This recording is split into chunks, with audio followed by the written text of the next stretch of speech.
The power system in Demon Slayer is quite recognisable due to the sheer awe and animation quality and how fluid the fights can be. Not to mention how each fight feels unique with their own styles, and it's generally a well-liked power system. However, with the author themselves stating that the effects are just not real, it sparked a debate within the fandom, and the general consensus now is that the effects are in fact not real. Now, I've spent a fair bit of time thinking about this myself, as it's very important when it comes to power scaling. This is because of the best speed feat within Demon Slayer being Zenitsu blitzing Kageku's lightning, which would require him to move over 1 million miles per hour. However, if the effects are not real, then you cannot assume that thunder breathing actually allows the user to move at the same speed as lightning, and thus the calc would be invalid. This is why I didn't bring it up in my Anderson vs Kokushibo video made a few months ago, as I was still in the midst of looking into it myself and I didn't want to include it just in case that wasn't true.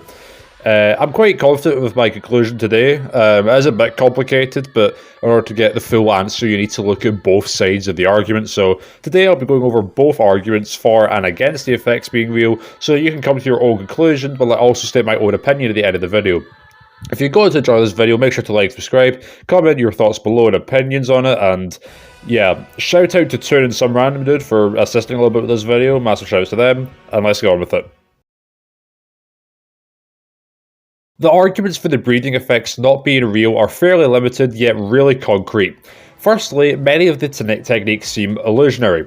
This is shown in the Mucho vs Gyoko fight, where Mucho uses his breathing technique to seemingly create illusions, but a far stronger and a much more potent example is of Giyu in the Ryu fight.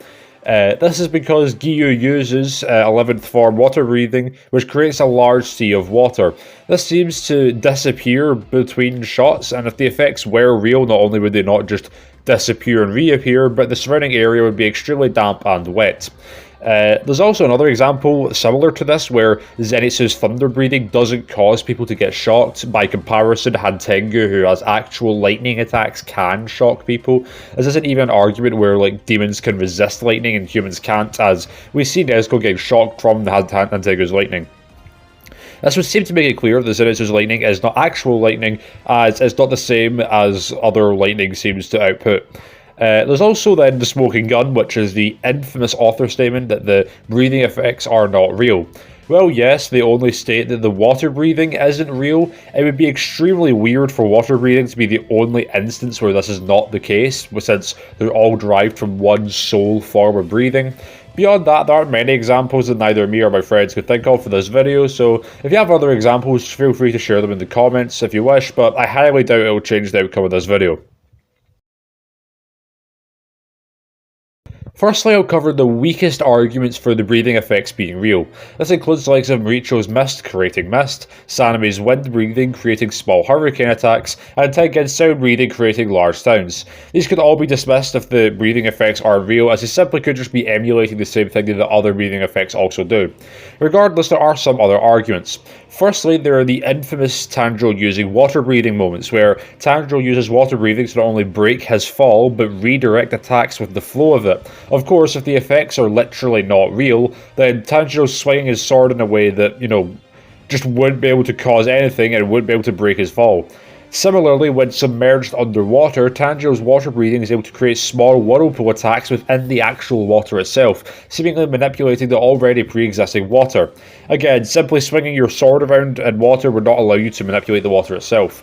Tanjiro shows one more piece of evidence, however, and I think it's really overlooked. Well, in the Ryu fight, I'm just now realising I'm pronouncing it Ryu, it's like Rui, yeah. What am I doing? Well, in the Rui fight, it shows one of the biggest arguments for breathing effects not being real through Giyu. Tanjiro displays a really good argument for breathing effects being real, as you see, towards the start of the fight, Tanjiro's sword gets snapped in two. Now, if the breathing effects aren't real, then Tanjiro is screwed completely. It doesn't matter how you swing your sword, because a broken sword isn't going to cut anything. And yet, through the use of breathing, Tanjiro is able to cut through the webbings that almost cut off Rui's head. The last two pieces of evidence come from the GOAT Rengoku. Rengoku's first display comes from his fight with Akaza, where he uses his breathing technique to block air attacks from Akaza. If you look closely, his sword is already completely swung, so he isn't using it to block the attacks directly, but rather leaving up to his fire breathing in order to block it. Of course, if breathing effects do not exist, he would not be able to do this. It's also stated in the guides that one of his techniques literally creates fire. So there's that. There's then also the events of the Rengoku spin-off manga, where Rengoku fights Lower Moon 2. In this, Rengoku's attacks are literally stated to burn his opponents.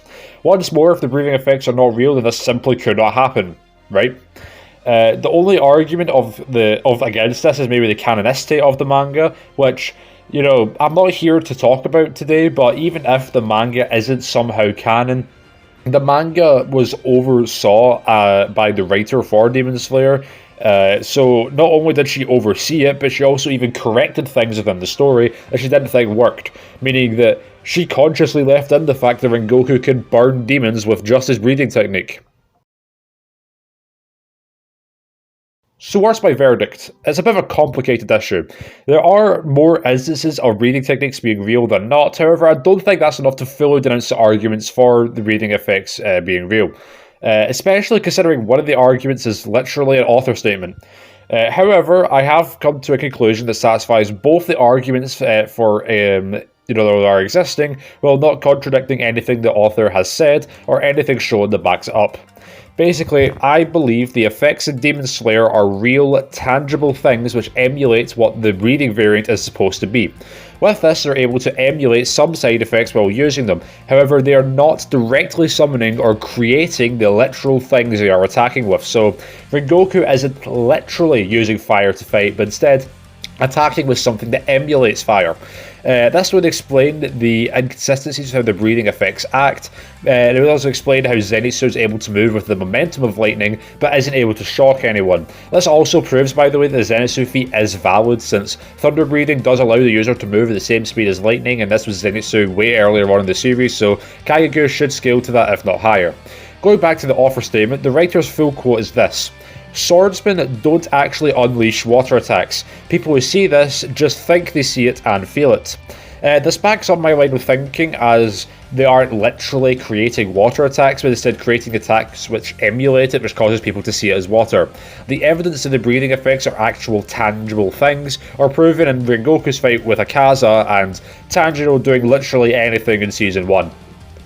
If you enjoyed this video, make sure to like, subscribe, let me know in the comments if you agreed with this, or, give an argument to refute it. This is the first time I've made a non-scaling video that's not an Ace Attorney video in a while, so I'd really appreciate the support, and I'll see you all next time.